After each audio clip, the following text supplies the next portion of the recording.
بسم اللہ الرحمن الرحیم۔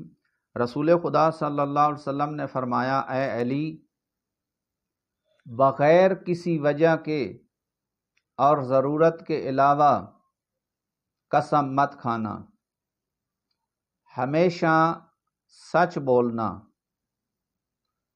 خواہ وہ چیز جس کے بارے میں آپ قسم اٹھا رہے ہیں وہ سچی ہے یا جھوٹی ہے وہ تو بعد میں پتہ چلے گا، لیکن قسم نہ اٹھانا، خدا کو قسم کا اعلیٰ قرار نہ دینا، اور جو شخص خدا کی قسم کھاتا ہے اس پر رحم نہیں کیا جائے گا۔ دیکھیے، قسم کھانے کی کچھ شرائط ہیں۔ نمبر 1، فقہ اسلامی کے اندر صرف قسم اللہ کے نام کی ہوتی ہے، باقی قرآن کی قسم، خانہ کعبہ کی قسم، فلاں کی قسم، یہ قسمیں غلط ہیں اور باطل ہیں، ان کا کوئی اثر نہیں ہوتا۔ قسم صرف اور صرف عربی زبان میں ہے تو واللہ باللہ تاللہ یہ الفاظ ہیں، یا کسی اور زبان میں ہے تو فقط اللہ کے نام کی قسم کھائیں۔ ہاں، کچھ فقہا کہتے ہیں کہ اللہ کی صفات کا نام لے کر بھی قسم کھا سکتے ہیں، جیسے ہے غفور الرحیم، رحمان، عزیز، ان صفات کے ذریعے بھی قسم ہوتی ہے، لیکن مشہور اور زیادہ علماء کہتے ہیں کہ فقط خدا، اور خدا عربی کا لفظ نہیں ہے، عربی کا لفظ کیا ہے؟ اللہ ہے، اللہ کے لفظ کے ساتھ قسم کھا سکتے ہیں۔ اور پھر چھوٹی موٹی باتوں میں آپ کہاں تھے، فوراً قسم چاہے گا، میں وہاں نہیں تھا۔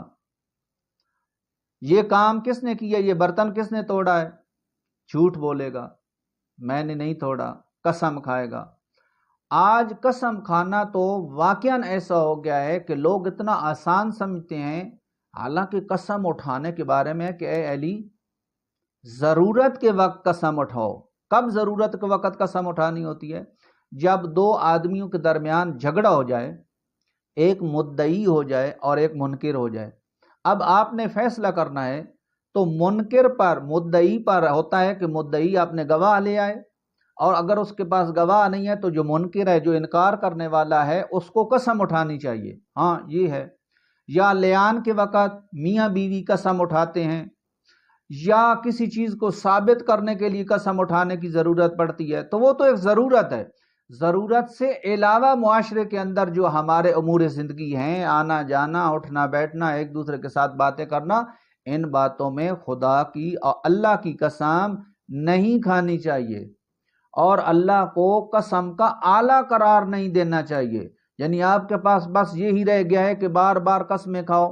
دیکھو، چاہے وہ سچ ہے یا جھوٹ ہے، بعض لوگ ایسے ہوتے ہیں کہ اگر 100 روپے کی خاطر یا 500 1000 جو آج اس دنیا میں اتنا نہیں ہے بڑا، تو وہ کہتے ہیں جی تم قسم کھاؤ۔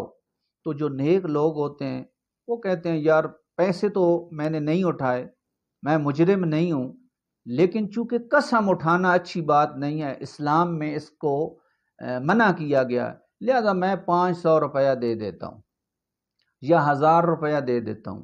وہ قسم کا احترام کرتا ہے، لیکن ہمارا معاشرہ جو ہے وہ الٹ ہے۔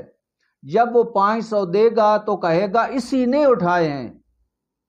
پھر معاشرے میں جو لوگ ہوتے ہیں وہ عجیب ہوتے ہیں، جب وہ کہتے ہیں نا دیکھو اسی نے اٹھائے تھے دے دیے ہیں، حالانکہ یہ نہیں اس کو معلوم کہ وہ تو خدا کے حکم کا ایک اطاعت اور عمل کر رہا ہے، خدا کے حکم پر اور سنت نبوی پر۔ لیکن افسوس، اسی وجہ سے بہت سارے لوگ کہتے ہیں کہ جی ہم اگر یہ نیکیاں انجام دیں تو لوگ سوء استفادہ کرتے ہیں۔ جب لوگ سوء استفادہ کرتے ہیں تو دیکھیے، میں نے ایک آدمی کو کہا کہ جب بھی کام کہو انشاءاللہ۔ اب اس نے کہا جی انشاءاللہ۔ مجھ سے پوچھا کہ شاہ صاحب یہ آپ کام کریں گے؟ تو میں نے کہا انشاءاللہ۔ تو اس نے کہا اس کا مطلب ہے آپ نہیں کام انجام دیں گے؟